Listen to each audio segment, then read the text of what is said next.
Bonjour à toutes et à tous et bienvenue dans Divulgaché. Divulgaché, c'est l'émission de l'actualité pop culture mensuelle et ou hebdomadaire qui parle de vos divertissements préférés, cinéma, jeux vidéo, sport, manga ou encore bande dessinée. Comme à notre habitude, je co-présenterai cette émission avec Robinson. Salut Robinson. Salut à tous. Divulgaché, c'est une émission mais c'est aussi un débat. Donc n'hésitez pas à nous suivre sur les réseaux sociaux, Twitter et Instagram, afin de nous donner votre avis ou les prochains sujets qui pourraient vous intéresser. Au programme aujourd'hui, nous allons parler du nouveau jeu de l'Ariane Studio qui a beaucoup fait parler de lui cet été. Véritable bombe du CRPG et l'un des jeux les mieux notés cette année sur Metacritic, si ce n'est le jeu, j'ai nommé Baldur's Gate 3. On va d'abord parler très rapidement de ce qu'est le JDR pour les gens qui ne connaîtraient pas et recontextualiser avec ce que l'on voit en ce moment, avec les streamers qui semblent pas mal se l'approprier et essayer de le démocratiser au maximum. On va ensuite aller voir du côté des Belges de chez Larian, le studio derrière Baldur's Gate, leur spécificité et comment le projet est né. On va bien évidemment parler de notre expérience sur le jeu, nos ressentis manette ou souris en main, ce que l'on en a pensé, on finira sur nos recommandations, à quoi on a joué, ce qu'on a lu ou vu. Après une année 2023 chargée en sorties et pas seulement en AAA, que ce soit des plus petits studios ou surprises indés, on a eu 10 mois très chargés et c'est pas fini avec cette fin d'année qui elle aussi a le droit à son lot de jeux très attendu. Le CRPG des Belges de chez Larian Studio peut-il prétendre au titre de jeu de l'année et rafler la mise à Starfield, Final Fantasy ou encore oui, pourquoi pas, Dave the Diver? C'est ce que nous allons voir tout de suite. Donc rangez vos lames, sortez vos dés et bienvenue dans Divulgaché. Un magicien n'est jamais en retard, frottant sa quai. Ni en avance d'ailleurs. Il arrive précisément à l'heure prévue. Comme vous pouvez le constater, nous avons l'œil sur vous depuis quelque temps, monsieur Anderson. Et nous avons l'impression que vous menez une double vie.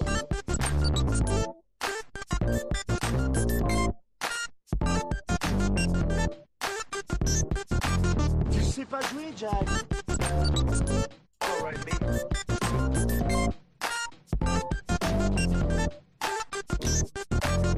Mec, elle est où ma caisse?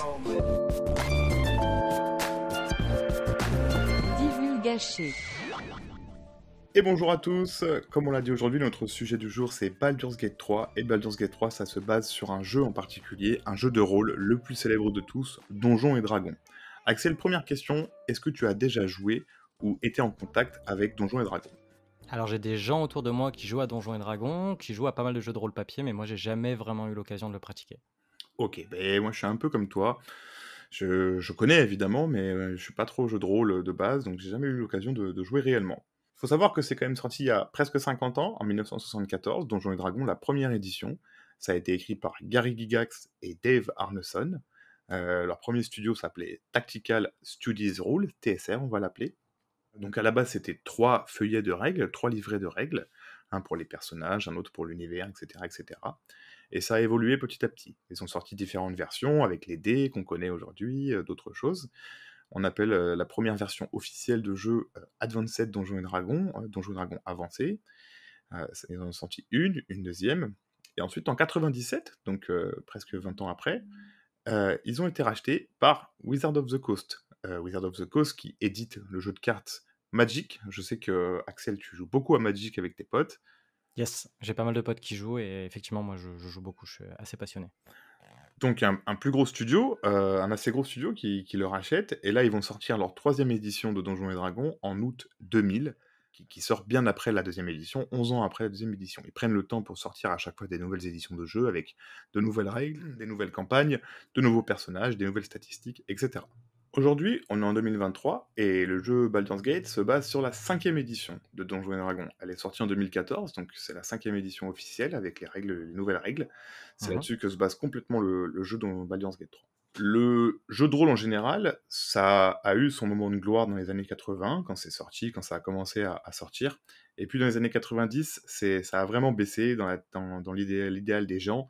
Il y a beaucoup de mouvements qui les ont dénigrés. Il y a même aux États-Unis certaines personnes qui disaient que c'était les satanistes, les complotistes Mhm. qui jouaient à ce jeu. Ouais, comme on l'a vu dans Stranger Things dans la dernière saison. Tout à fait, exactement. Les gens qui jouaient à Donjons et Dragons ou à d'autres jeux de rôle dans les années 80 étaient plus vieux dans les années 90, avaient des études, des familles, et beaucoup moins de temps, surtout pour jouer à Donjons et Dragons. Donjons et Dragons, on joue pas pendant 5 minutes, on joue pas pendant 10 minutes. C'est clair. C'est au moins des sessions de 2, 4 heures, 10 heures. Bah, ça demande beaucoup d'investissement et ça demande de la régularité, quoi. Surtout s'il y a un maître du jeu qui s'investit, forcément, ça demande d'être présent toutes les semaines. Exactement. Comme tu l'as dit, le jeu a récupéré une certaine hype. On l'a vu dans Stranger Things, notamment. C'est vraiment ce qui a fait parlé de lui récemment, on a eu un film en 2023, mais c'est quand même dans la pop culture depuis des années, aussi bien dans The Big Bang Theory que dans That 70 Show, même dans les Simpsons, il y a Donjons et Dragons, c'est vraiment quelque chose qu'on entend beaucoup. Mais il y a aussi beaucoup de streamers qui se sont appropriés le jeu de rôle, qui ont fait le jeu de rôle d'une force sur la chaîne Twitch. On a par exemple le plus connu, je pense le plus suivi, c'est quand même Game of Roll, qui est sur la chaîne de Mister MV, je sais pas si tu as déjà regardé. Si, je regarde notamment celui qu'il fait en ce moment, qui est Game of Thrones Galaxy, il me semble. C'est vrai que c'est vraiment pas mal. Ils en sont à la saison 5 ou 6 là déjà, donc c'est que ça marche bien. On a eu aussi Table Quest sur la chaîne de AlphaCast, qui est pour le coup basé sur Donjons et Dragons et même sur l'histoire de Baldur's Gate 3. C'est motivé par la sortie de Baldur's Gate 3 qu'il a créé ça. D'ailleurs, il était en collaboration avec le studio qui a fait Baldur's Gate 3 pour mettre en avant le jeu, sachant que lui a fait tout le jeu en stream, etc. Donc il y a eu un partenariat entre les deux. Exactement. Ça lui a pris quand même un mois à faire ce jeu en stream, donc c'est pas un petit jeu. On a eu les jeux de rôle du Vankill Studio avec Link Terracid, Vankill Dead, où il joue une sorte d'apocalypse zombie à la Walking Dead. Il y a Joueur du Grenier, qui fait aussi des jeux de rôle avec Warhammer, avec son équipe du lundi, qui crée un jeu de rôle même, qui fait le maître du jeu et tout, donc c'est assez marrant. Donc beaucoup de choses, il y en a eu The Witcher, même une histoire The Witcher sur la chaîne de Jill. Beaucoup de streamers qui s'approprient ça et qui essayent de, comment dire, de rendre ça un peu plus ouvert à tous, que tout le monde puisse comprendre, et surtout comprendre à quel point on peut s'amuser et à quel point on peut s'évader dans un jeu de rôle. Oui, puis sur Twitch, il y a pas mal de. Ils appellent ça le just chatting, donc quand les gens parlent au micro face caméra souvent. Et en fait, je trouve que le jeu de rôle, ça se prête bien. En fait, c'est vraiment entre le just chatting et le côté je joue à un jeu, quoi. Donc Exactement. ça a complètement sa place sur Twitch. On vit une aventure avec le streamer. Très rapidement aussi, on va donner quelques règles et puis les bases de Donjons et Dragons. Donc, comme Donjons et Dragons et Baldur's Gate, c'est la même chose, ça se base sur 6 caractéristiques générales: la force, la dextérité, la constitution, l'intelligence, la sagesse et le charisme. 6 caractéristiques uniquement, qui ont diverses, en fonction de notre choix et tout, qui ont diverses puissances, diverses forces. Ensuite, on a tous une race et une classe, une sous-race aussi des fois pour certaines races. On a tous une race et une classe, donc on choisit d'où on vient, qui on est, comment on s'appelle, et qu'est-ce qu'on fait comme métier, qu'est-ce qu'on a comme spécialité. Est-ce qu'on est magicien, est-ce qu'on est un guerrier, est-ce qu'on est plutôt un barde. Plein de choix s'offrent à nous. Comment on joue? On joue avec notre imagination et des dés. Les dés, c'est ce qui nous permet de faire en sorte qu'on s'affronte, qu'on ait des plus gros scores et des plus petits scores. Il y a différents lancers de dés. On joue avec des dés à 20 faces, donc ça peut être des lancers de dés très compliqués à réaliser si on doit faire un chiffre comme 20, 25 ou autre, et les lancers de dés plus faciles si on doit faire des petits chiffres. Il y a des jets de sauvegarde, des jets d'attaque, etc., etc. Enfin, il y a aussi certaines capacités ou certaines choses de ton personnage, certains attributs, qui font que tu as un avantage dans certaines situations, ou un désavantage dans d'autres situations. Et dans ces cas-là, tes jets de dés sont plus compliqués ou plus faciles pour réaliser les actions que tu veux faire. On a certains sorts qui sont limités, tout ça c'est une histoire de repos, il n'y a pas de mana dans Donjons et Dragons, c'est en fonction de ce que tu as sur toi, ce que tu as pu ramasser dans ton aventure, que tu peux te reposer ou non. On va maintenant passer à notre avis sur le jeu. Qu'est-ce qu'on en a pensé? Comment ce jeu s'est développé? Et je vous laisse tout de suite avec un petit trailer pour vous donner envie. On se retrouve juste après.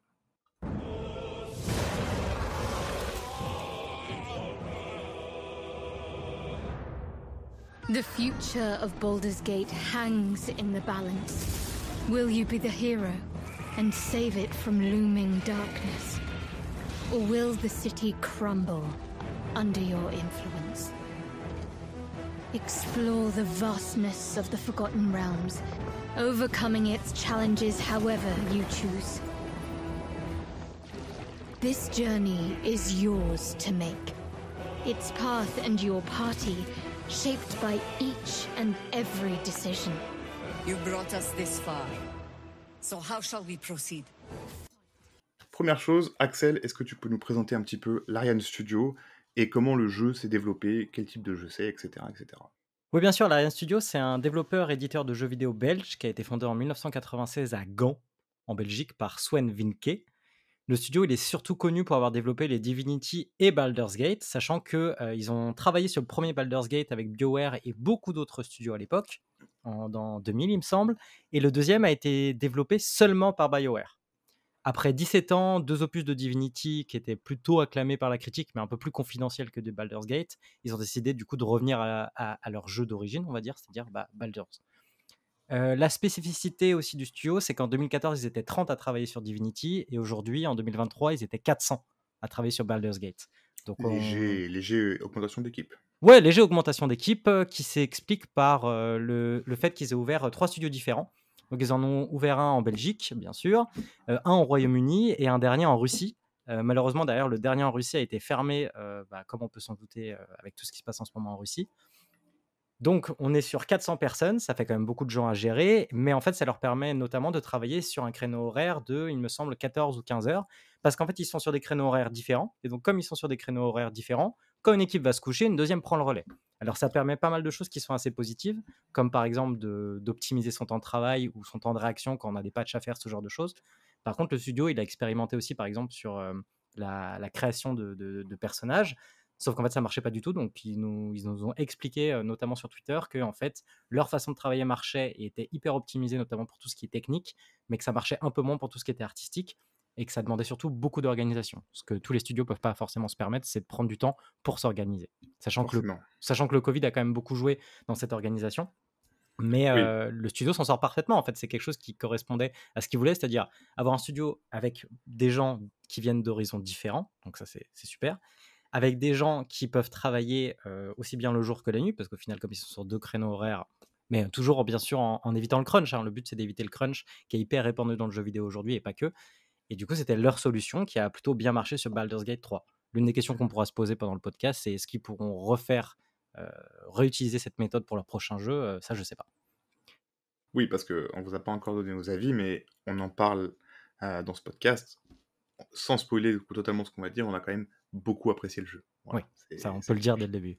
L'une des spécificités aussi, c'est que Divinity 1 et 2 qui sont sortis donc ces 15 dernières années, c'est 2 projets qui ont été kickstartés. Donc le premier, il a été kickstarté à hauteur de 950 000 et le deuxième à 2 millions de dollars. Sachant que des beaux Kickstarter quand même. Voilà, c'est des beaux Kickstarter. En même temps, le studio, les gens les connaissaient. Et puis, ils ont été assez transparents, en fait. C'est aussi ce qu'ils ont fait avec Baldur's Gate. C'est aussi pour ça qu'ils ont proposé la bêta. Le but, c'était d'être transparent et de demander un retour aux joueurs, mais de la bonne façon. Justement, parle-nous un peu de cette bêta. Comment s'est passé le développement du jeu, justement, depuis presque 6 ans maintenant? L'Early Access, c'est un peu particulier parce que ça fait quand même 3 ans qu'on est dessus, toi comme moi. Donc, on y a beaucoup joué. Moi, j'avais déjà 100 heures au compteur. Je sais pas combien d'heures t'avais, toi, avant que le jeu Non, sorte. moi, j'ai fait une fois l'acte 1 et je me suis dit, je vais essayer de pas trop me spoiler et me dégoûter un peu du truc. D'accord. Donc j'ai mis, je sais pas, 20, 25 heures, peut-être Ok. un petit peu plus. Non, j'ai pas poncé l'Early Access, mais ça leur a permis quand même, je pense, et c'est même sûr, avec la qualité du jeu qui nous ont sorti, de revoir plein de choses qu'ils avaient mis en place, de s'éviter plein de faux pas. Alors on peut se plaindre d'un Early Access qui dure 3 ans, ça fait quand même très envie et on attend le jeu. Maintenant, quand ils nous sortent le jeu qu'ils nous ont sorti après, je pense que voilà, on a oublié les 3 ans et on profite. Oui, sachant qu'en plus, j'ai oublié, mais le jeu avait un peu mal commencé parce que quand il a été annoncé le 6 juin 2019, c'était lors du premier Stadia Connect. Donc déjà, Stadia, qui s'en souvient? Bonne question.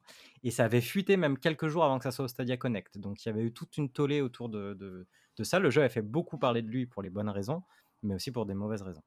Forcément, quand on est associé à Stadia dans ses premières images, c'est assez compliqué. C'est ça. Sachant qu'il me semble que ça devait être pas une exclusivité, mais il devait y avoir un truc avec Stadia à l'époque.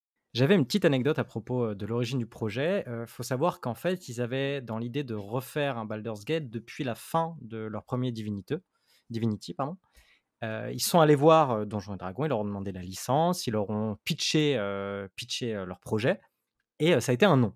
Donc, ils n'avaient pas réussi leur négoce, et en 2016, ils finissent Divinity 2, ils étaient invités à Seattle, et on lui a donné les feuilles A3 qu'il avait données à l'époque de DOS 1 à Donjons et Dragons, et ils lui ont dit mais en fait, on trouve ça génial, est-ce que vous pensez que vous pouvez nous pitcher le jeu d'ici 1 ou 2 semaines? Sachant qu'ils étaient en train de finir Divinity 2, ça a été très très très difficile pour eux, ils ont dû s'enfermer plusieurs jours dans un hôtel pour pouvoir faire tout un pitch, etc. Et finalement, ils ont réussi à récupérer les droits de la licence qui leur tenait très à cœur. Joli move. Joli move. Puis joli move quand on voit les résultats aujourd'hui du jeu. Avant de donner notre avis, on peut quand même donner l'avis des joueurs en général. Sur Steam, c'est tout simplement le 3e jeu le plus vendu de l'histoire, derrière New World. New World est sur une extension, donc ça fait 2 jeux, mais c'est vraiment un seul jeu au final, donc c'est le 2e jeu le plus vendu de l'histoire. Mhm. Et actuellement, à l'heure où on parle, c'est le 4e jeu le plus joué sur Steam, tout simplement. Après, les multijoueurs les plus connus, Counter-Strike 2, Dota 2, PUBG, Apex Legends, enfin les classiques. Donc c'est vraiment au milieu de tous ces jeux multi de tir, un jeu qui se démarque et où tout le monde joue en même temps, donc c'est assez fou. Ils ont vraiment réussi leur pari et ils ont bien fait de se battre pour les droits. Avec des pics de joueurs à plus de 800 000, en simultané. Donc c'était autour de la sortie, donc là on est un petit peu moins, mais quand je regarde de temps en temps, on est quand même autour des 200 000 personnes qui jouent en simultané jour et nuit.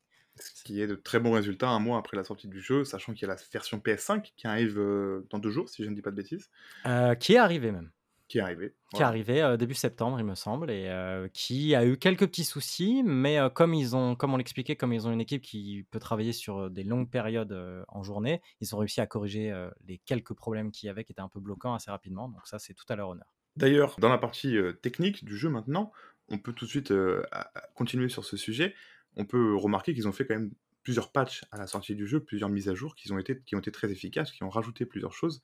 Et ça, on peut pas s'en plaindre, c'est vraiment, vraiment plutôt agréable quand même pour un jeu de ce type. C'est clair, et puis en plus le problème c'est qu'au tout début de la sortie du jeu, il y a eu quelques petits soucis parce qu'on l'a pas forcément précisé, mais le jeu est solo et multijoueur. Et en fait, il est possible de récupérer sa sauvegarde multijoueur pour jouer solo et inversement. Et à la sortie du jeu, on pouvait aussi rejoindre une partie en ligne. Le problème, c'est que si quelqu'un rejoignait votre partie en ligne, il ne pouvait plus supprimer votre personnage. Ni le supprimer, ni l'enlever de son équipe. Parce qu'on forcément, on est avec des compagnons, donc une équipe de 4. Donc en fait, on était bloqué avec les personnages de nos potes ou pas. Parce que sachant qu'un inconnu pouvait rejoindre ta partie, tu pouvais vite te retrouver avec un personnage de quelqu'un que tu ne connaissais même pas. Et bloqué avec. Donc ça, ils l'ont mis à jour au bout de plusieurs semaines. Avec une espèce d'armoire qu'on peut voir dans notre camp, où on peut déposer les personnages de nos amis pour pouvoir reprendre les vrais compagnons qui, eux, ont des vraies aventures, des vraies quêtes dédiées, etc. Ce qui est quand même assez sympa quand on joue solo, plutôt que de se trimballer, on va dire, les autres personnages de nos autres potes, quoi. Ouais, ils sont plutôt réactifs sur ça. Ils écoutent les retours des joueurs. Comme ils les ont écoutés pendant la bêta, ils les écoutent aussi après la sortie du jeu.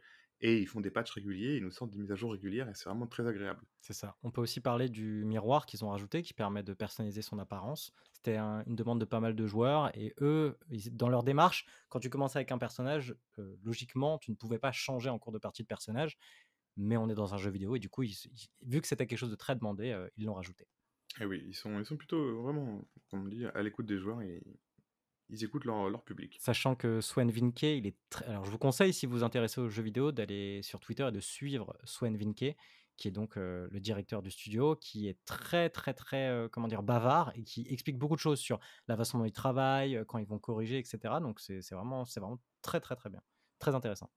Graphiquement, t'as pensé quoi du jeu? Tu trouves que c'est plutôt beau, plutôt dans l'air du temps, l'animation des visages, tout ça? Bah, je pense que déjà, l'une des choses qu'on peut reconnaître à Baldur's Gate 3, c'est le fait que le jeu, il est visuellement au niveau d'un triple A. Ce qui n'est pas forcément le cas de la plupart des CRPG auxquels j'ai joué dans ma vie, personnellement. C'est sûr qu'il y a beaucoup de choses à mettre dans les zones et à incruster, et donc forcément, des fois, le graphisme s'en ressent un peu. Il peut y avoir des pertes de frames et autres, et donc c'est un peu agréable. Là, pour le coup, c'est plutôt beau, et c'est aussi très bien optimisé. Oui, c'est plutôt bien optimisé. Alors, l'arc 3, le dernier acte, pardon, est un peu moins bien optimisé pour l'instant. Moi, j'ai quelques petits soucis. Mais les deux premiers, j'ai eu personnellement aucun souci, mais il faut quand même une sacrée bécane pour le faire tourner, hein. Vous pouvez pas le faire tourner sur un ordinateur moyen de gamme, quoi. Ça devient très compliqué très vite. Aujourd'hui, la plupart des gros jeux, de toute façon, malheureusement, nécessitent un minimum de composants qui font tourner des choses, quoi. Oui, bien sûr. Puis il sort sur PS5, donc forcément, là, ça fait quand même pas mal d'années que la nouvelle génération est sortie, et le but, c'est quand même d'arriver sur des graphismes qui sont un peu d'actualité. Et là, on y a le droit, notamment grâce à la motion capture des différents acteurs. Tout à fait. Et puis, surtout quand un mois après sort Starfield, où l'animation des visages est assez terrible, il faut le dire. Il y a d'autres choses qui sont très bien ou moins bien, mais en tout cas, l'animation des visages est vraiment terrible. Dans Baldur's Gate, les personnages qui sont importants et ceux qu'on voit beaucoup à l'écran. Je rappelle qu'il y a quand même 117 heures de cinématiques au total. Évidemment, on les verra pas tous dans sa partie, mais si on regarde tous les choix possibles, il y a 117 heures de cinématiques, donc Ouais. il faut que ça soit un minimum intéressant. Limite un petit film, une petite série à regarder.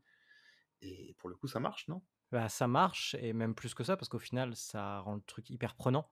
Je trouve qu'il y a vraiment, d'habitude dans les CRPG, quand on a du texte qui défile, qu'on doit le lire, qui est pas forcément doublé, là on l'a pas dit, mais tout est entièrement doublé, le moindre bruit, le moindre texte est doublé. Du coup, En forcément, anglais, en pas anglais, en bien français. sûr, avec des acteurs de qualité qui sont hyper investis, ça se sent. Franchement, les compagnons, ils sont top. Les acteurs sont top. En fait, on s'attache très vite aux compagnons, et ça, c'est quelque chose de très important pour un RPG. Et en plus de très vite s'attacher à eux, on a ce côté graphique où on a envie de leur mettre l'armure qui est jolie, on a envie de leur mettre la petite teinture, on a envie. Donc ça, c'est vraiment bien. On peut personnaliser un peu ces personnages, et je pense que c'est aussi ça qui fait la force du jeu. Exactement, oui, la création de personnages est pas non plus hyper, hyper élevée, mais j'ai vu que c'est notamment parce que toutes les têtes qu'ils nous proposaient, donc pas un nombre incroyable, mais quand même, un certain nombre, Mhm. avaient été utilisées en motion capture pour rendre justement, peu importe le visage qu'on choisissait, les textes prenants, les cinématiques intéressantes et les émotions qu'on pouvait bien les lire sur tous les visages de tous les personnages. Oui, puis du coup, ça se voit même sur notre personnage à nous, comme tu dis, ça se voit. Quand il est pas content, ça se voit. Quand on fait un choix qui plaît, ça se voit. Et même plus que ça, là où j'étais hyper étonné, c'est que on a dans les cinématiques des fois notre personnage qui s'exprime. Donc il a une voix. Alors pas souvent, mais des fois il prend la parole pour parler, pour dire quelque chose. Et moi, je m'y attendais pas du tout. Et donc ça se voit ils ont vraiment voulu pousser le truc à fond pour qu'on soit vraiment immergé dans le jeu. Complètement. D'ailleurs, il y a un truc que j'aime bien moi dans ce genre de jeu, c'est quand, on loot, parce qu'on loot beaucoup de choses, quand on voit vraiment la différence, graphiquement sur son personnage. Quand on met une armure, c'est pas la même que celle d'avant. Là, vraiment, je trouve que tout est un peu différent. Il y a des habits, il y a des armures, il y a des armes différentes et vraiment, bah, on peut un peu mettre des fois pas forcément le meilleur truc, mais le truc qu'on trouve le plus stylé et moi j'aime bien ça, ça me va en tout cas. Moi, c'est pas trop mon style de jeu, mais je comprends. Dans cette partie, création de personnages, univers, direction artistique, qu'est-ce que tu as pensé de l'environnement? Alors, d'abord les cartes et puis ensuite, plus précisément certaines zones peut-être qui t'ont marqué? Bah, déjà, donc on l'a pas dit, attention divulgage, mais le jeu est découpé en 3 actes, avec, 3 zones bien distinctes, même si au final, toutes les zones ont leur lot de donjons, leur petite zone dans la grande zone. Moi, j'ai trouvé ça très varié. C'est quelque chose que j'ai remarqué, c'est que le jeu est hyper varié. Déjà dans l'acte 1, on a des marais, des souterrains, des puits, des villages en ruine, des villes, enfin on a plein, plein, plein, plein, plein, plein de choses. C'est hyper dense et on n'a même pas parlé de l'introduction et du prologue qui, elle aussi, est hyper dense. Même au niveau visuel, cinématique, c'est top.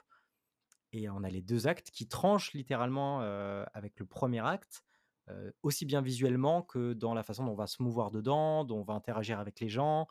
Donc c'est vraiment, enfin moi j'ai trouvé qu'il y avait une très grande diversité, que c'est toujours de très haute qualité, notamment dans l'acte 3 sans spoiler, mais quand on arrive à la fameuse porte de Baldur, franchement, que ce soit les gens qui parlent, les gens qui discutent entre eux, etc., c'est hyper vivant, quoi. On a quand même, quelque chose de très qui rassemble tout ce qu'on a dans l'heroic fantasy. Parce que c'est quand même un monde d'heroic fantasy, Donjons et Dragons et là, on a tout. On a d'abord, comme tu as dit, les forêts, les petits villages, des petits bosquets, des petites choses et cetera. Ensuite, plus quelque chose de sombre avec des donjons, avec une atmosphère beaucoup plus ténébreuse et ensuite, exactement la grande ville qu'on peut trouver, dans d'autres créations comme Le Seigneur des Anneaux et cetera. Donc c'est vraiment un concentré de tout ce qu'on aime dans l'heroic fantasy, je pense. Sachant que ce qui est assez drôle aussi, c'est le fait qu'on avance très peu dans le jeu. Je donne un exemple pour illustrer un peu ce que je dis. Si tu fais une session de 3 heures de jeu, si tu regardes la distance que tu as parcourue, souvent elle n'est pas très grande. Parce que le jeu est hyper dense en fait. Dès que tu fais 50 mètres, tu vas avoir une cinématique, tu vas avoir un personnage qui te parle, tu vas avoir quelqu'un qui va te demander de faire quelque chose, ou alors tu vas être intrigué parce que tu vas voir un nouveau passage que tu n'avais pas vu avant, ou un truc à creuser. Enfin, il y a tout le temps des choses qui se passent, même juste si tu veux aller à un marchand et personnaliser ton inventaire. L'achat, regarder ce que tu peux faire, tu peux déjà y passer 1 heure. Et il y a beaucoup de quêtes qui sont un peu, même très chronophages, où tu te dis, «Allez, petite session de 2 heures» et ça finit en 4 heures, et ça ne s'arrête jamais. Vraiment, il y a des quêtes qui ne s'arrêtent jamais. C'est exactement C'est ça. c'est impressionnant. Mais c'est très positif, c'est des quêtes qui sont intéressantes, on aime tout ça. Il y a plein de lore, plein de choses à découvrir, plein de textes à lire, plein de personnages à rencontrer qui sont hauts en couleur ou bien un peu plus effrayants et cetera. Mhm. Les personnages, parlons-en justement. Donc on a, comme a dit Axel, notre personnage qu'on peut créer au début de la partie. On peut aussi, si on veut, choisir un personnage qui a été créé en avance par l'Ariane Studio pour incarner déjà une race et un type de personnage dans le jeu. Avec le fameux Dark Urge, qui est un peu le mode difficile, si j'ai bien compris, où on a un personnage qui nous est imposé, qui est schizophrène, et où on doit en fait se débattre avec ce personnage pour essayer de faire enfin s'en sortir le mieux possible, avec le fait que des fois on perde le contrôle de notre personnage sur certains choix de dialogue ou certaines actions. Et on peut tuer des gens sans le vouloir. Voilà. Oui, C'est- exactement, oui, c'est- c'est sous-entendu, c'est ce que je voulais sous-entendre, tout à fait. Donc, ces personnages, ensuite, si on n'a pas choisi un des personnages créés, peuvent nous accompagner dans l'aventure ou non, tout dépend des choix qu'on fera. Mhm. Vous voyez, depuis le début, on dit beaucoup le mot choix, c'est quand même quelque chose de très très très central à ce jeu, c'est un jeu où on a énormément de choix. On en parlera juste après. Les personnages, eux, donc comme je disais, peuvent nous rejoindre dans notre aventure et nous suivre jusqu'à 3 personnages maximum peuvent nous Mhm. rejoindre, donc on peut être une équipe de 4. Tout à fait. Et ils sont tous plus ou moins attachants en fonction de ce qu'on aime et de ce qu'on n'aime pas. C'est quelque chose de très très fort. Il n'y en a pas un qui est en dessous des autres, ou alors certains trouveront que c'est lui qui est en dessous des autres, d'autres trouveront que c'est elle qui est au-dessus, etc. Mhm. C'est vraiment très très homogène, je trouve, sur la qualité des personnages qu'ils ont créés, surtout des personnages qui sont importants à l'histoire, les méchants comme les gentils. Mhm. Et voilà, j'ai rarement vu ça dans un jeu vidéo. J'ai peu d'exemples où des personnages m'ont donné autant d'émotions. Peut-être God of War, le nouveau sur PS5 avec Atreus, etc. Des choses comme ça. Mhm. Mais il faut chercher loin pour trouver des personnages de jeux vidéo qui amènent tant d'émotions et tant de puissance dans un jeu vidéo, quoi. Bah, ça joue, comme on disait, sur le fait que les acteurs sont hyper investis, avec la motion capture qui joue beaucoup, le nombre de cinématiques qui joue beaucoup, du coup on s'attache vite au personnage. Et comme l'aventure est très longue, donc on parle d'un jeu qui est minimum, à mon avis, mais vraiment minimum, il vous faudra au moins 70 heures pour finir le jeu, peut-être même en ligne droite, parce que 70 heures, c'est vraiment le minimum, je dirais. Un minimum, vraiment minimum. Ouais, c'est... Voilà. Et ouais, du coup, on s'attache très vite aux personnages. Donc, ils ont des quêtes dédiées qu'on peut faire ou non, comme tu disais, qui vont avoir un impact sur les arcs qui suivent, après l'acte 1. Et on a aussi pas mal de personnages qu'on peut recruter, qui peuvent être des personnages méchants. Donc, je vous spoile pas pour le coup, mais on peut recruter des méchants. Et en fait, le fait de recruter ces méchants, eh bien, d'autres personnages, d'autres compagnons vont, eux, s'en aller et décider de ne plus travailler avec nous, ou se rebeller même carrément. Et ça peut même ça peut même évoluer au cours de l'acte 2 et de l'acte 3 suivant vos choix. Vous avez des choix qui vont vous mener à devoir vous battre contre un personnage. Moi, j'ai eu un choix que j'ai fait où j'ai eu un de mes compagnons qui a débarqué pendant la discussion pour me dire je sors mon épée et je te fais la peau. Donc vraiment, il faut faire très attention. C'est pour ça que la touche F5 qui vous permet de faire des sauvegardes rapides, elle est essentielle. Alors certains critiqueront un peu ce choix, les vrais puristes du jeu de rôle diront que on peut pas revenir en arrière quand on a fait une erreur dans un jeu de rôle. Baldur's Gate 3 t'offre cette possibilité, en effet tu peux recharger une partie, donc en effet il faut toujours penser à sauvegarder, comme ça au pire si tu fais un mauvais choix ou tu te fais tuer un peu rapidement, parce que ça peut arriver un peu de partout, et ben tu repars en arrière, tu fais attention cette fois-ci et ça repart. Sachant que l'erreur est vite arrivée, hein. Même un misclick sur un personnage ou essayer de voler, ça peut vite prendre des proportions assez énormes. Oui, même vraiment un misclick, ça peut vraiment prendre des proportions très très graves. Comme tu dis, je me suis retrouvé au milieu d'une guerre de rue à cause d'un misclick une fois, c'était assez incroyable. Qu'est-ce que tu as pensé de la musique en général? Est-ce que tu en as qui t'ont marqué, d'autres qui t'ont plus plu que d'autres, etc. Alors, la musique, elle est composée par Borislav Slavov. Donc, c'est un mec qui avait déjà collaboré avec le studio pour les Divinity. Et il a aussi travaillé sur Crysis 2. Alors, on me demande pas sur quelle musique de Crysis 2, mais apparemment, il a déjà travaillé sur Crysis 2. J'aime bien Crysis 2, moi. J'aime bien Crysis en général, c'est vrai. Et puis, les musiques sont un peu différentes, mais voilà. Et là, on est sur des tons un petit peu tribaux, beaucoup de chants, beaucoup d'envolées. Et moi, personnellement, je pense que c'est la BO qui m'accompagne depuis la sortie de la bêta. Donc, on est le 4-10-2023. Donc, ça fait 3 ans que j'écoute les sons, quoi. Et puis, je m'en lasse pas. Ouais, c'est prenant, il y a vraiment des sons un peu très épiques et au milieu un peu des couplets. Moi, ça m'a fait penser un peu à des Disney, à des méchants qui chantent dans des Disney où Oui, c'est aussi sans épique. trop divulgacher. C'est vraiment top, quoi. Ça prend au trip du début à la fin. Il y a différentes musiques, différentes tonalités et c'est vraiment cool. Si vous avez joué à Elden Ring, vous comprendrez ce qu'on vous dit si on vous explique que quand on lance le jeu, on chante la musique presque. Parce que la musique d'intro du jeu sur le menu de départ, c'est la musique, on va dire, l'une des plus épiques. Et déjà, rien que quand tu le lances, quand tu arrives sur le menu, tu as envie de jouer, quoi. Ouais, et puis comme tu peux attendre tes potes un petit peu pour qu'ils te rejoignent, tu peux les passer un peu de temps sur le menu et du coup, ça te rentre vite dans la tête. Exactement. Dans ces zones, dans cet environnement, faut parler quand même d'une chose, je pense, c'est le nombre de détails qu'il peut y avoir. Chaque PNJ a un nom, un prénom. tu peux cliquer sur tous les PNJ et tous les objets quasiment, clic droit dessus et faire examiner, et tout Mmh. de suite, il te donne des informations, leurs caractéristiques qui sont exactement comme les tiennes, avec différentes puissances, différentes faiblesses, différentes forces.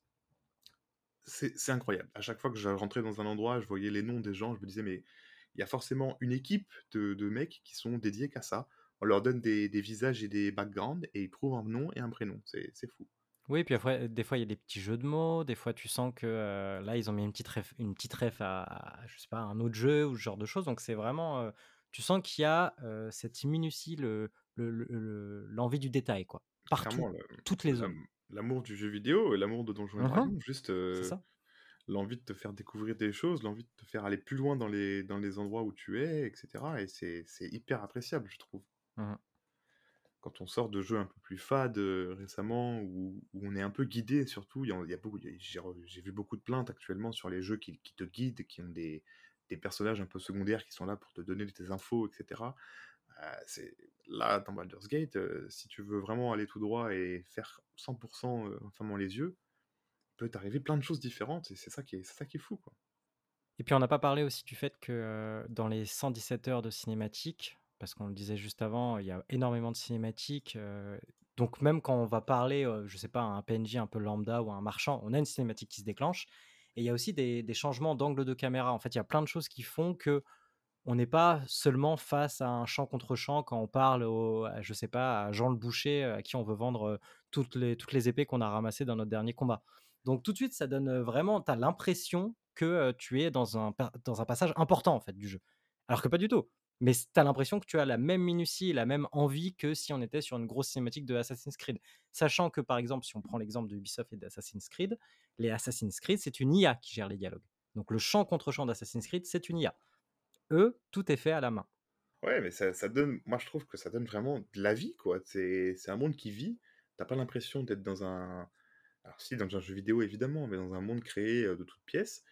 Et puis, le monde vit sans toi, quoi. Quand Oui, tu fais, quand, exactement. quand tu parles à quelqu'un, tu vas faire autre chose, tu reviens, il s'est passé des choses. Si tu fais quelque chose avec un personnage, une dinguerie, que tu tues la mauvaise personne ou que tu attrapes les mauvaises gens et que tu reviens voir les premières personnes, ils auront peut-être changé d'avis sur toi ou ils auront peut-être des peurs, ou etc. C'est fou, c'est fou. Bah, de toute façon, on peut un petit peu arriver dans la partie gameplay si on veut parler des choix et des impacts qu'ils ont. Tout à fait, tout à fait, tout à fait. Il y en a. Et quels impacts, ça commence dès le début. Le jeu te fait comprendre que tu vas choisir très vite toutes tes lignes de dialogue et qu'elles auront vraiment une importance. Dans le prologue, dès le début, tu arrives face à, on divulgage un tout petit peu, mais face à une de tes compagnons qui est emprisonnée, et tu as plein de choix. Tu peux la libérer, ne pas la libérer, essayer de la libérer avec un certain stratagème. Si tu es barbare, moi par exemple j'étais barbare, j'ai eu la possibilité de lancer les dés pour éventuellement casser la prison et qu'elle s'en sorte. Et donc c'est vraiment différent pour chaque joueur. Chaque joueur vit une aventure différente. Et on a beau en parler tous les deux depuis longtemps, et même avec plein d'autres collègues, on a toujours des choses à découvrir sur des zones qu'on a déjà faites, quoi. Oui, bah en fait, ça va beaucoup dépendre de ta race, de ta classe. Donc, tu vas avoir des choix qui vont être proposés exclusivement à toi parce que tu as telle race. Par exemple, les Githyanki, qui sont les hommes crapauds de cet univers, ils subissent du racisme hyper ordinaire. Donc, on a plein de gens, si tu es un Githyanki, qui vont avoir un mauvais a priori sur toi et te le dire ou réagir de façon un peu agressive. Quitte à, par exemple, certains compagnons qui vont au fur et à mesure de l'aventure dire «Ah, en fait, je t'avais mal jugé», etc. Donc, encore une fois, on a ces choix, même au tout début du jeu, qui vont impacter notre aventure. Et puis, comme tu dis, même le petit choix, en fait, c'est tellement une multitude de choix rien que dans le prologue qu'on peut déjà, rien qu'en quelques heures de jeu, avoir une aventure qui va être complètement différente de la précédente, en fait. Et ça, c'est quelque chose qu'on retrouve, je pense, très peu dans les jeux d'aujourd'hui. Si on prend l'exemple de Starfield qui est sorti récemment, Starfield, il y a plein de situations. Peu importe comment vous allez résoudre le problème, vous arriverez à la même conclusion, ou quasiment la même conclusion. Alors que là, on a vraiment des vrais changements. Oui, et si vous avez envie de tester les différents changements, j'espère que vous avez du temps. Parce que c'est quelque chose, on a fait des parties en multi, on a fait une partie solo tous, et à chaque fois il se passait quelque chose de différent. Si quelqu'un a envie de tuer un des personnages qui nous parle, il le fait, et ça change complètement le moment, le momentum où on est, qu'est-ce qui se passe autour.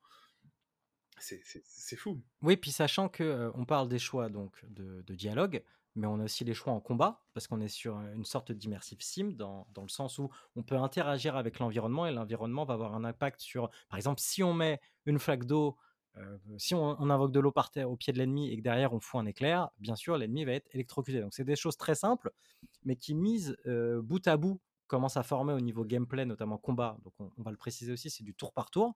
Contrairement aux anciens Baldur's Gate qui étaient du temps réel. Alors il me semble qu'il y avait des pauses actives, mais là on est vraiment sur du tour par tour. Donc on a un déroulé avec une espèce de fresque chronologique qui nous dit voilà, là ça va être tel joueur, dans 3 tours ça sera tel joueur, etc.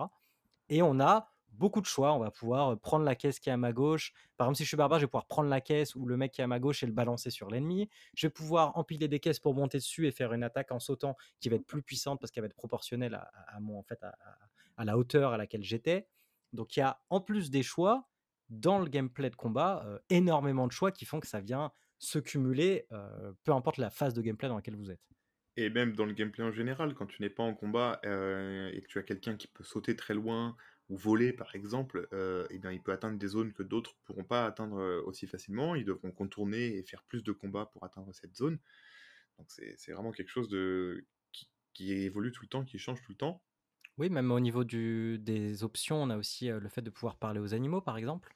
Tout à fait, ou même parler aux morts. Voilà, qui peut paraître anecdotique, mais en fait, déjà, vous pouvez parler à tous les animaux du jeu, qui vont avoir des lignes de dialogue différentes, voire même vous donner des indices ou des indications sur le lieu où vous êtes. Et toujours des noms. Toujours des noms, bien sûr. Toujours de l'humour aussi. Il y a beaucoup d'humour dans les dialogues. Et on a aussi le fait de pouvoir ressusciter les morts. Alors, c'est assez particulier le fait de pouvoir ressusciter les morts, parce qu'en fait, déjà, on peut le faire sur quasiment tout le monde, donc quasiment tous les gens qui sont morts.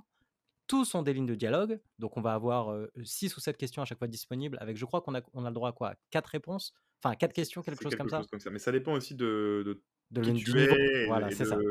de ton impact sur le monde. Et il y en a certains qui ne voudront pas te parler et donc ça ne se déclenchera pas, C'est etc., ça. etc. Sachant que c'est très bien mis en scène aussi. On a une petite cinématique qui se déclenche à chaque fois, un peu particulière, on voit le personnage s'envoler et tout, donc c'est super. Et en fait, ils ont pris le temps d'écrire, donc en fait, si tu croises un mec qui est mort, tu peux très bien, tu l'as jamais vu, ni d'Ève ni d'Adam, tu lui fais le petit sort et tu lui demandes t'es qui, d'où tu viens, qui t'a tué. Donc en fait, ça t'amène beaucoup de solutions aussi. C'est-à-dire que toi, tu peux choisir la solution que tu veux pour arriver à la fin de ton problème, à la fin de la quête. Des fois, c'est juste un peu de lore qui est raconté, ça ne t'amène à rien. Mhm. Et des fois, par contre, il va te déclencher une quête et te donner la clé, enfin te donner et avoir sur lui la clé qu'il fallait. Et ça change tout ce que tu faisais. Et tu te dis bon bah finalement je vais faire cette quête et c'est reparti pour 4 heures de jeu de l'autre côté. C'est ça. Il y a vraiment un contenu massif. J'ai rarement vu ça dans un jeu vidéo. Et un contenu massif et qui est stable en qualité, qui est bon du début à la fin. Il y a pas, je me suis quasiment jamais ennuyé. Enfin, je vois pas de moment où vraiment je peux dire, oh là c'était un peu long, là c'était un peu compliqué. Il y avait toujours des choses à faire. Ouais, puis t'es à combien d'heures toi sur le jeu là 70. 70. Moi, je suis à 210 heures, il me semble. Donc 110 heures sur le jeu final. Pour moi, 70 heures sur un jeu, c'est déjà beaucoup. Alors Il déjà, y a c'est beaucoup. peu de jeux où j'ai autant tué. Et puis personnellement, je suis quelqu'un qui joue à beaucoup de jeux parce que j'aime tester des nouvelles expériences. Donc je joue tous les mois aux nouveaux jeux qui sortent, etc. Au moins, je les essaie. Et c'est rare que je reste aussi longtemps sur un même jeu. Là, le jour où on enregistre, on est le 4 octobre. Le jeu est sorti depuis quasiment 2 mois. Et je ne joue qu'à ça. 2 mois maintenant, Ouais, il est 2 sorti mois. Et je ne joue le 6 qu'à ça. août. Je ne joue qu'à ça et je ne m'en lasse pas. C'est-à-dire que j'ai ma partie solo, j'ai ma partie multi avec vous, j'ai une autre partie multi avec un pote et j'ai ma partie multi avec ma compagne. Et je ne m'en lasse pas et je vois tout le temps des nouvelles choses. Vraiment, avec ma compagne, on est encore au tout début du jeu, donc dans l'acte 1, on va dire au milieu de l'acte 1. Et il y a plein de situations où je pensais avoir fait le tour des solutions. Et j'en ai eu encore de nouvelles qui se sont proposées. Pas parce que je l'ai voulu en plus, c'est parce que j'ai laissé un peu les rênes à ma compagne, qu'elle a fait des choix. Et en fait, on a encore eu des nouveaux choix, des nouveaux impacts qui ont complètement changé mon aventure. Pour illustrer justement ce qu'on disait tout à l'heure avec l'impact des choix, au tout début de l'aventure, on arrive dans une petite ville, un petit village qui est attaqué par des gobelins. On peut un peu tout faire. Moi par exemple, j'ai combattu ces gobelins, je les ai tués. Le village m'a accueilli, j'ai essayé d'être bien vu dans le village et que tout se passe bien. Il y a une histoire de druide qui essaye de faire une sorte de rituel, etc. Je sais que toi, Axel, ça s'est pas passé aussi bien, dans cette partie du jeu avec ta compagne? Non, pas du tout. C'est-à-dire qu'on a essayé. Alors, ce qui est un peu particulier dans ce premier village, c'est qu'il montre un peu tout ce que le jeu va vous proposer durant ces 70 heures minimum. C'est-à-dire que dès les premiers pas que vous faites dans le bosquet, après avoir vaincu les gobelins, on a déjà une opposition entre les deux camps. Parce que c'est un bosquet où en fait ils sont divisés entre les druides et les réfugiés qui sont venus se réfugier là parce qu'ils étaient attaqués par les gobelins. Et les druides en fait veulent virer les réfugiés, ils veulent se faire un dôme de protection. Et pour pouvoir le faire, il faut virer ceux qui ne veulent plus. Et rien que là, on a déjà, au bout de 2 minutes, 1, 2 ou 3 choix. On va vous demander: Qu'est-ce que vous voulez faire? Qui vous voulez suivre? À qui vous donnez Ouais, faut prendre raison?» parti, quoi. Voilà, il va falloir prendre parti et encore on peut rester neutre, pas mal de temps et en plus de rester neutre, moi c'est ce que j'ai voulu faire avec ma compagne, on a voulu rester neutre au maximum jusqu'à un moment où on a un peu craqué, on a fait: «Là, il faut qu'on prenne une décision» et j'ai dû, en quelque sorte, en subir les conséquences parce qu'il s'est passé quelque chose de grave. Sauf qu'en fait, c'est pas ce que je voulais faire et le jeu l'a compris. C'est-à-dire que le jeu m'accuse au quotidien d'avoir fait quelque chose que je n'ai pas fait et j'ai l'impression dans les options de dialogue que je peux me justifier. Je peux dire: «Non, non, c'est pas ce que je voulais faire, j'ai pas fait exprès» et cetera. Les personnages l'entendent, mais ils le comprennent, mais on m'accuse quand même et donc c'est assez fou de se dire même les choix que j'ai faits sans vraiment le vouloir alors que j'avais on dit que l'enfer est pavé de bonnes intentions. Bah, c'était un peu ça. J'ai voulu bien faire et ça s'est très mal fini et le jeu en prend compte. Ouais, il y a plein de moments où tu te dis, «OK, il s'est passé ça avant, si je dis ça», et normalement, il sait que voilà, ce personnage, je l'aime beaucoup et cetera et le jeu arrive à te surprendre. Franchement, les personnages, ont des évolutions, même eux, dans leur caractère, et ils évoluent, ils Mmh. grandissent avec toi dans l'aventure. Mmh. Puis en divulgachant un petit peu, on sera amené à recroiser beaucoup de personnages qu'on a vus, que ce soit dans l'acte 1 ou 2. Il y a toute une espèce de suite de quêtes qui va durer sur plusieurs actes, avec des personnages que vous allez pouvoir ou non emmener jusqu'à la fin de l'aventure. Et ça, c'est hyper valorisant parce qu'on a l'impression que le monde a continué de tourner pendant notre aventure. Et donc, ça renforce encore plus le côté.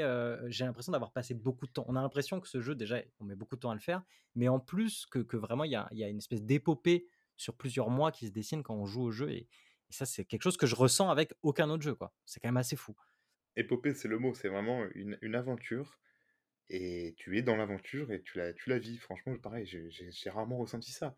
Il y a évidemment aussi le côté romance avec les personnages, tout le monde le sait et tout le monde aime ce côté-là, on aime jouer avec ça. Mhm. C'est présent, c'est plutôt bien dosé, je trouve, Bah, ça a été pareil. patché, hein, peu après la sortie. Parce que, il y a pas mal de joueurs et même les devs se sont rendus compte qu'en fait, ils avaient un petit peu trop poussé le cursus, dans le sens où c'était très facile de coucher avec les compagnons, très rapidement et du coup, ils ont voulu un petit peu calmer ça parce qu'au final, les interactions pouvaient presque, se résumer très vite à ça. C'est-à-dire que dans les quelques premières heures du jeu, tu as l'impression que tout le monde voulait coucher avec toi. Donc ça a vite été réglé. Du coup, là, c'est très bien équilibré, sachant qu'on l'a pas dit, mais ils ont une barre, on va dire, d'affinité qu'on voit. Chaque compagnon a cette barre que j'ai remarqué au bout Ah ouais? de oui, bah, voilà, moi je l'ai remarqué au bout de 170 heures de jeu. Ah ouais, même Voilà, pas. donc on y reviendra, mais c'est parce qu'aussi le jeu ne dit pas tout et ça peut être un problème pour pas mal de gens et oui, ils ont une barre qui évolue avec les choix qu'on fait, donc on voit, je sais pas, Carlac a aimé, Carlac n'a pas aimé, comme dans les jeux Telltales, les anciens jeux un petit peu, à narration. Et donc, tu vas tout de suite savoir si ton choix a plu ou pas, et tu vas tout de suite pouvoir aller voir mon affinité avec tel personnage. Est-ce que je ferais pas cette quête pour augmenter mon affinité parce que du coup, peut-être je vais pouvoir l'améliorer derrière ou machin. Donc, il y a tout un truc aussi à prendre en compte qui est quel personnage je vais emmener, comment équilibrer mon groupe. Enfin, il y a un gros travail d'organisation dans le jeu. Tout à fait, tout à fait, tout à fait. En parlant d'organisation, comme tu l'as dit au début, c'est un jeu qui est solo et multijoueur. Est-ce que tu as eu des expériences différentes? Qu'est-ce que tu penses de la partie multijoueur? Parce que c'est un jeu qui joue beaucoup seul, parce que c'est très long, très prenant, et donc avec les compagnons qu'on a, on n'a pas forcément besoin, entre guillemets, de copains pour nous accompagner, mais ça peut jouer en multi. Est-ce que toi, tu as aimé cette partie multi, avec moi notamment, et avec d'autres potes? Alors moi j'ai beaucoup aimé, mais je trouve que c'est un peu à double tranchant le multijoueur. Il y a une première chose, c'est-à-dire que enfin ça arrive vraiment à copier, à te donner l'impression qu'en face tu as un maître du jeu qui va adapter tes choix pour faire en sorte que le jeu puisse réagir. Par exemple, quand on tue au bosquet, le maire du bosquet, on va dire, le gouverneur, quelqu'un va prendre sa place. Quelqu'un du jeu va prendre sa place, quelqu'un de logique, donc son second va prendre la place. Et ça, c'est hyper intéressant, mais en même temps, ça peut amener des problèmes en multijoueur, parce qu'en fait, en multijoueur, chacun est maître de son destin, et chacun peut partir de son côté et faire ce qu'il veut. Donc ça demande de l'organisation et ça demande d'être un peu sur le même rythme et avoir les mêmes envies. C'est-à-dire qu'un joueur qui est plus dans la narration, qui va vouloir prendre le temps, etc., bah, ça va pas coller avec un joueur qui a envie d'aller très vite et qui est surtout intéressé par les combats, par exemple. Donc ça, c'est un petit peu à double tranchant. Et l'autre chose qui est un petit peu à double tranchant, c'est qu'en fait, il y a beaucoup de choses qui vont se déclencher dans le jeu qu'on n'attend pas, donc des cinématiques, des choses importantes. Et cette cinématique va se déclencher que chez un personnage. Alors heureusement, on a un bouton pour pouvoir rejoindre directement les cinématiques et voir ce qui se passe. Mais en fait, quand on joue à un JDR papier, ce qui est intéressant, c'est que même quand il se passe quelque chose, pas pour toi, mais pour ta collègue ou ton collègue qui est à côté de toi, bah en fait, tu vas te taire et tu vas écouter ce qui se passe. Tu vas être concentré sur ce qui se passe. Là, le jeu, vu qu'il n'y a pas de vrai maître du jeu, chacun peut partir de son côté et c'est comme si chacun avec son maître du jeu et faisait son aventure. Donc ça demande d'être un peu, à mon avis, avec des gens qui ont déjà, à mon avis, des gens qui ont soit déjà tous fait le jeu, soit pas, pour pouvoir découvrir ensemble. Et surtout, ça demande de s'organiser et d'être un peu patient. Parce qu'on peut se retrouver plusieurs minutes ou plusieurs dizaines de minutes à écouter notre pote qui est en train de faire un choix, de discuter avec tel mec pendant que nous on attend. Ou autre exemple, si on peut parler d'un défaut notamment, par exemple les marchands, on ne peut pas tous leur parler en même temps. Il y a un marchand, et il y a un personnage qui parle à ce marchand, et tant qu'il n'a pas fini de faire ses emplettes, tu ne peux pas interagir avec ce personnage-là. Donc tu te retrouves dans des positions d'attente, en fait. Ouais, faut savoir avec quel joueur on s'embarque dans cette aventure. Il faut Exactement. être prêt à tous s'investir de la même façon. Et c'est pas un jeu avec qui tu joues avec n'importe qui, quoi. Oui, puis comme on dit, c'est 70 heures minimum, donc ça demande de trouver du temps pour jouer avec ses potes sur un long moment.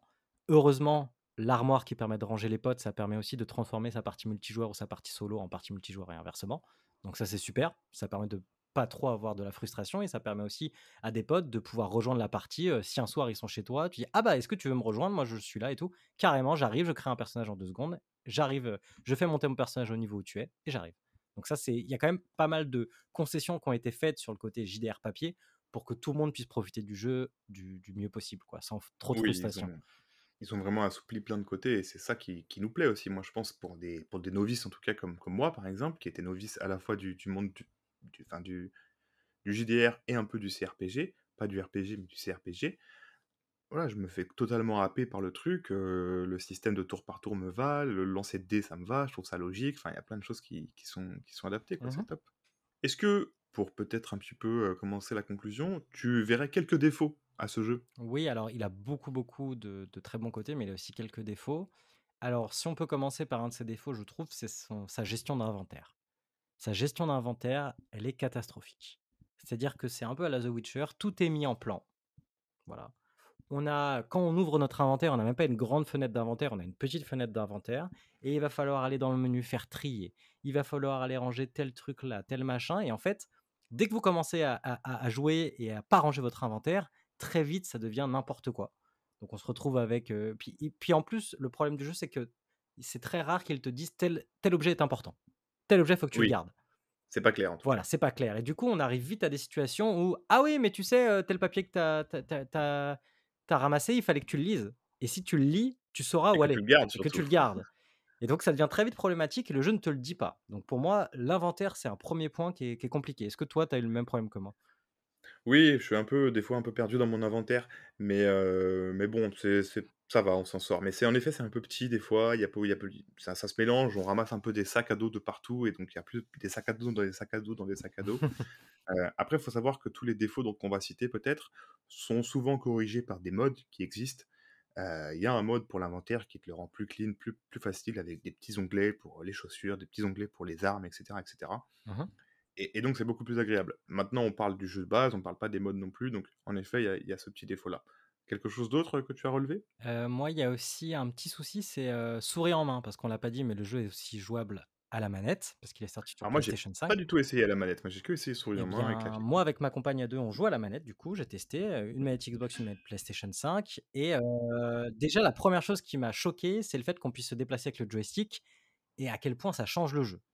Parce qu'en fait, le vrai problème de Baldur's Gate 3 à la souris, c'est que, dès que tu veux te déplacer, juste, avancer, aller là, machin bidule, tu avances en cliquant à la souris ou en restant appuyé avec le clic gauche.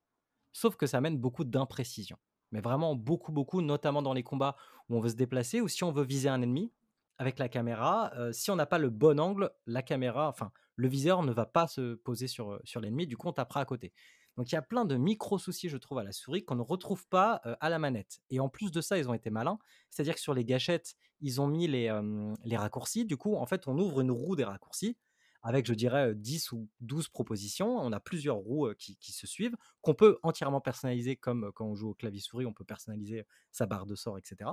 Et donc, tout ce qui va être choix, on les a. Et en plus, on n'a pas besoin de mettre la souris sur le sort pour qu'il nous explique, parce que dès que dans la roue des sorts, on se place sur un sort, au milieu de la roue des sorts, on a toutes les explications.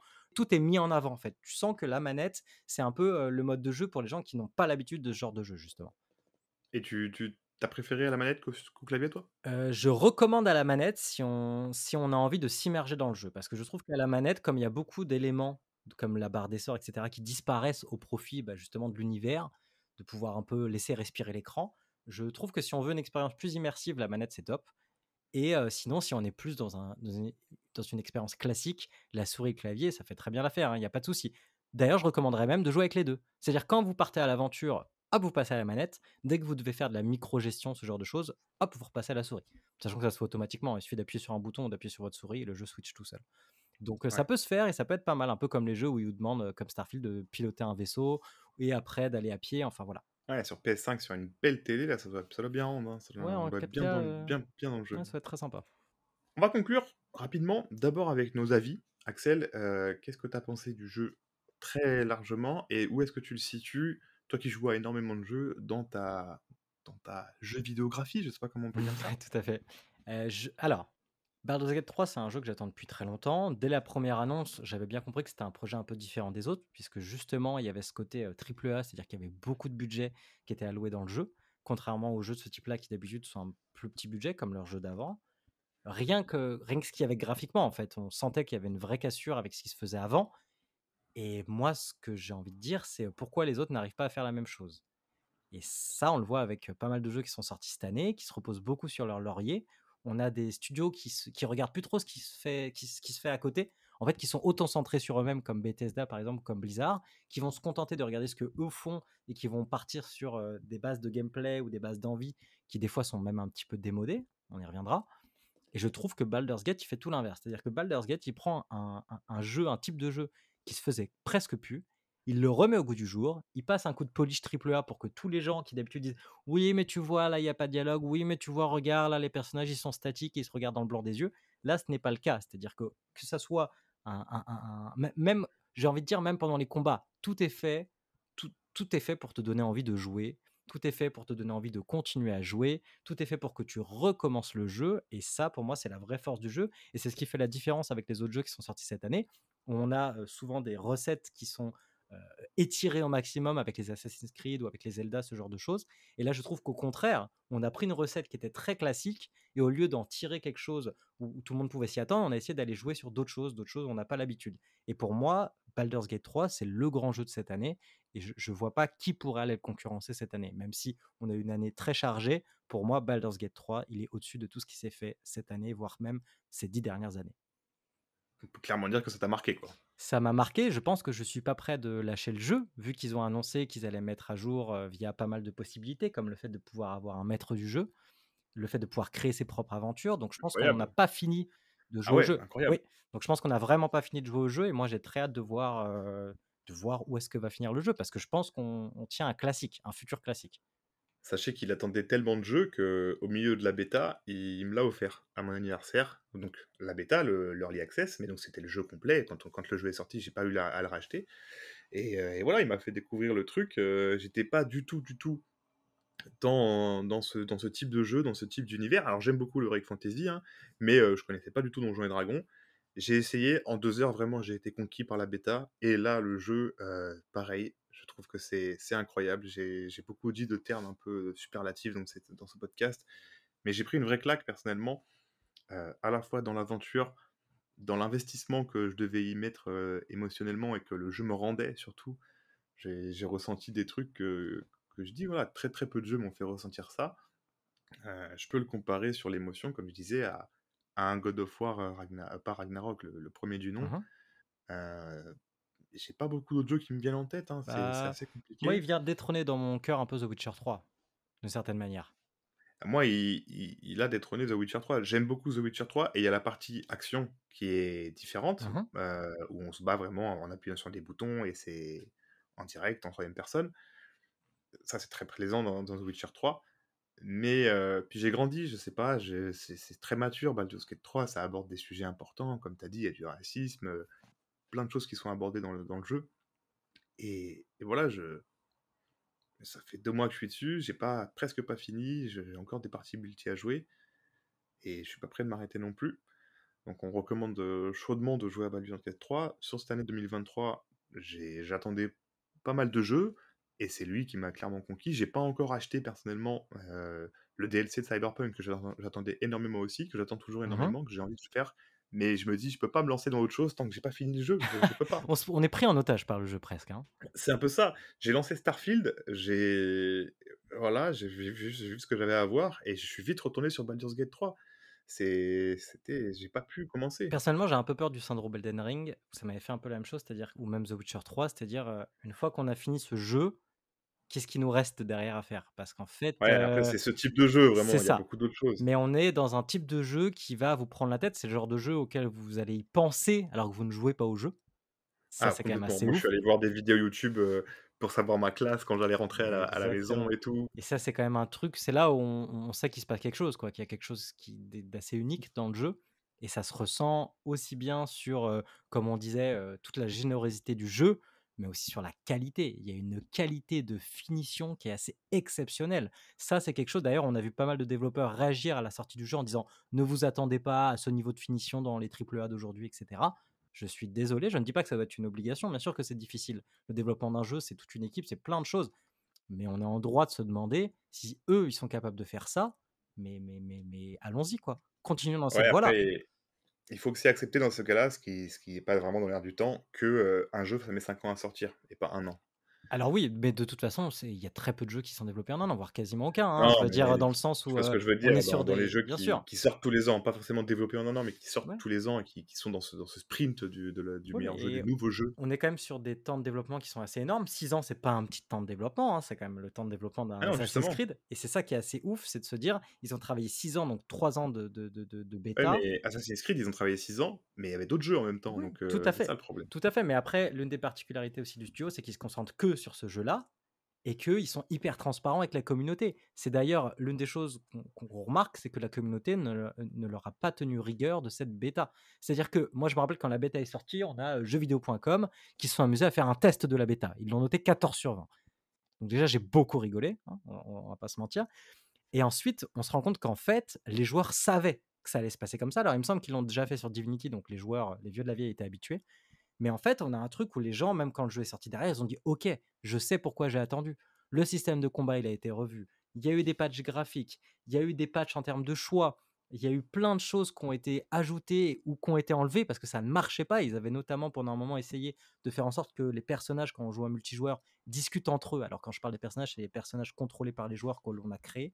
Et on pouvait avoir des personnages qui allaient discuter entre eux avec des options de dialogue alors que nous-mêmes, on était au micro en train de parler avec nos potes, donc ils se sont vite rendus compte que c'était pas du tout lisible et pas du tout compréhensible. Donc il y a plein de choses qui ont été faites pour que le jeu sorte dans le meilleur état possible, et ça, c'est tout à leur honneur. On va conclure tout ça sur notre avis en disant que c'est clairement le meilleur jeu de 2023. Pour Il nous, mérite le fameux GOTY. oui, pour nous. Voilà, Euh, c'est validé par Divulgaché. exactement, exactement, attesté par Divulgaché. Exactement. Et il rentre dans un cercle de meilleurs jeux all-time, je pense, en tout cas sur ce type de jeu, vraiment fermé, avec des jeux comme Zelda, le premier qui est sorti sur Switch, Mhm. ou d'autres jeux comme ça qui ont pu marquer des générations, vraiment marquer des types de jeux. Voilà, lui, il marque une époque et il va falloir se bouger pour le sortir de là, Oui, quoi. puis face à des mastodontes quand même. On a eu du Final Fantasy, on a eu du Zelda, on a eu du Starfield avec Bethesda, on a eu du Diablo. Donc on a eu quasiment toutes les licences cultes du monde du jeu vidéo, tous les triple A qu'on pouvait espérer, ils sont sortis cette année, après une année 2022 qui était plus compliquée. On a même eu WoW Hardcore. On a Moi, même eu WoW Hardcore, c'est pas un RPG, mais ça c'est impressionnant aussi. Ça ramène beaucoup de monde. Il va y avoir Assassin's Creed qui va sortir, mais bientôt. voilà, Mais c'est là où le jeu, pour moi, il fait il fait encore plus que ce qu'on peut lui demander, c'est qu'il est au-dessus de tous ces mastodontes et ça, à mon avis, ça va marquer, l'industrie du jeu vidéo à jamais. C'est ce que je voulais dire tout à l'heure, chaque jeu que j'ai cité, par exemple Zelda fait un open world de fou, Starfield, a des déplacements en vaisseau et des graphismes sympas. Ils ont tous des qualités, mais Baldur's Gate a toutes les qualités, en fait. Ils se trompent très peu. Eux, ils ont des défauts et des qualités. Baldur's Gate, il a des qualités et quelques très légers Ouais, petits dérangements. qui sont un petit peu, qui sont obligés avec ce type de jeu aussi, hein. On a forcément des contraintes qui sont liées au format du jeu, quoi, au gameplay, aux envies du développement. D'ailleurs, petite anecdote aussi, donc on a eu, je ne sais pas si vous êtes au courant, mais il y a eu une fuite de données chez Microsoft, notamment dans la partie gaming. Donc pas mal de mails échangés il me semble par Philip Spencer, qui est, il me semble, le directeur de la partie gaming chez Microsoft. Et il avait expliqué dans certains mails qu'il comptait peut-être s'intéresser et acheter les droits d'exclusivité de Baldur's Gate 3 sur PC, donc pour les mettre sur le Game Pass et notamment sur la Xbox aussi, pour 5 millions de dollars. À ordre de comparatif, Ça me paraît peu. voilà, à ordre de comparatif, il voulait acheter les droits de Lego Star Wars pour 35 millions. Donc on peut dire que l'industrie du jeu vidéo et notamment Microsoft sont complètement sous-estimés l'Ariane et c'est là où en fait le jeu il brille encore plus. C'est Ouais, c'est un plaisir. le fait que les gens n'en attendaient rien, ça fait que le jeu La claque aux géants, quoi. exactement. Puis par un studio francophone, quel plaisir. Un studio francophone d'autant plus, donc ça veut dire de quoi on se plaint. Sur ces belles paroles, on va, si vous voulez bien, terminer par des petites recommandations qu'on a pu lire ou écouter ou voir ce mois-ci. Axel, est-ce que tu as une première chose à nous conseiller après ce magnifique jeu qu'est Baldur's Gate 3? Oui, alors pour continuer sur les jeux vidéo, parce qu'on a dit qu'il y avait quelques sorties d'ici la fin d'année, on a notamment une sortie assez notable de cette fin de mois, donc de cette fin de mois d'octobre. On a une sortie le 31 qui s'appelle Jusant. Alors je ne sais pas si je le prononce bien. Jusant, c'est un petit jeu indépendant qui va sortir sur Xbox Series, Steam et PS5. C'est développé par Dontnod, donc un studio assez reconnu dans le monde de l'indé, pour un prix de 29,99 et c'est un jeu d'escalade. C'est un jeu d'escalade dans un monde fantastique où on va jouer à un petit bonhomme qui est en fait toute l'aventure va se passer sur une énorme montagne que l'on doit escalader, dans lequel il va y avoir des paliers, etc. Et le but, ça va être de se stuffer, de créer des choses et d'interagir avec les personnages pour avoir de quoi gravir cette montagne. Donc j'ai joué un petit peu à la démo. Je trouve que ça se prend très bien en main. Il y a une très belle DA. Et c'est un des jeux que j'attends le plus parce que je pense que ça va être de nouveau une surprise, que personne ne l'attend et que tout le monde va en parler. Redis-nous le nom. Jusant, Jusant. Ça marche. Moi, sans trop d'originalité, je vais vous conseiller la dernière sortie Batman qui est sortie là chez Urban Comics. L'auteur, c'est Tom Taylor et c'est illustré par Yasmine Poutry. Ça s'appelle Dark Knights of Steel et c'est le DC Universe à l'époque des Chevaliers, en quelque sorte. Il y a la famille, donc la famille de Superman, les parents de Superman qui s'échouent sur la Terre parce que leur planète explose. Eux, ils ont des pouvoirs, les pouvoirs qu'on leur connaît, et la Terre est dans une époque médiévale, et c'est toute une histoire, voilà, de comment ces personnes arrivent alors qu'ils ont des pouvoirs dans ce monde médiéval où il y a pas de technologie, etc., etc. C'est plutôt cool. Il y a un tome 2 qui est prévu déjà. Ça sera le dernier tome. C'est juste en 2 tomes. C'est vraiment sympa. C'est bien dessiné. Et puis on voit c'est toujours pareil, quand les personnages sont mis dans d'autres situations, on aime bien ça. Batman, c'est le premier chevalier de la garde des Hells, justement, pour l'instant. Enfin, il y a plusieurs choses, donc je vous conseille Dark Knights of Steel. Super. Moi, en autre recommandation, je pourrais vous conseiller dans le même genre Elden Ring, le tome 2, qui est sorti ce mois-ci, au début du mois.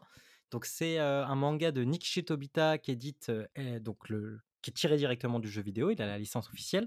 Nikishi Tobita, c'est un mangaka qui est habitué aux adaptations de jeux vidéo. Il s'était fait connaître notamment avec l'adaptation non officielle du manga Dragon Quest. Et en fait, c'est un mec qui ne fait que monter depuis, je dirais, une dizaine d'années. Il a un trait, donc il a un dessin qui est incroyable, entre le réalisme et un style très manga, quoi.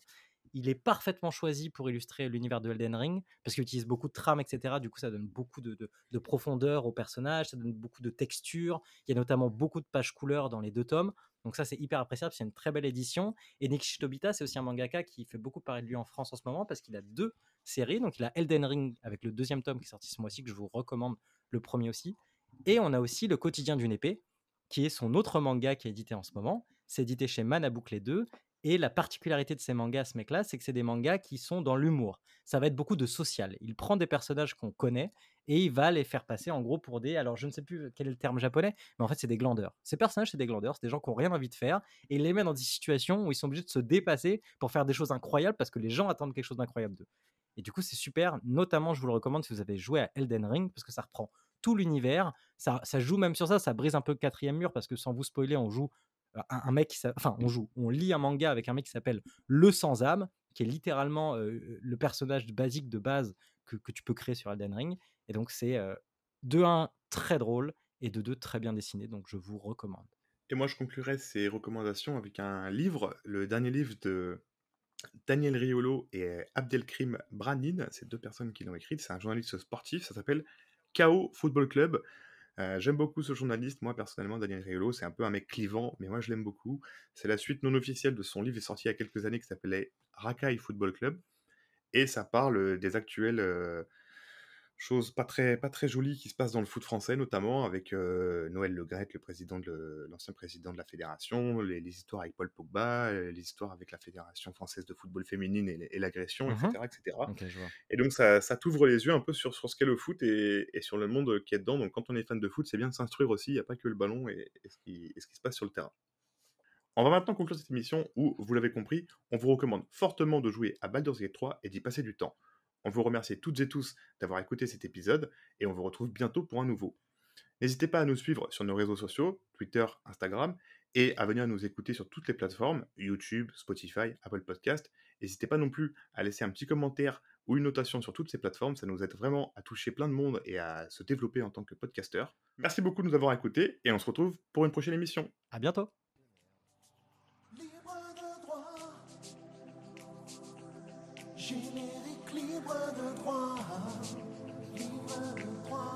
Cette chanson est à moi. YouTube l'enlève pas. C'est libre de droit. Libre de droit. Libre de droit. Générique libre de droit. Libre de droit. Cette chanson est à moi. YouTube l'enlève pas. C'est libre de droit. Libre de droit.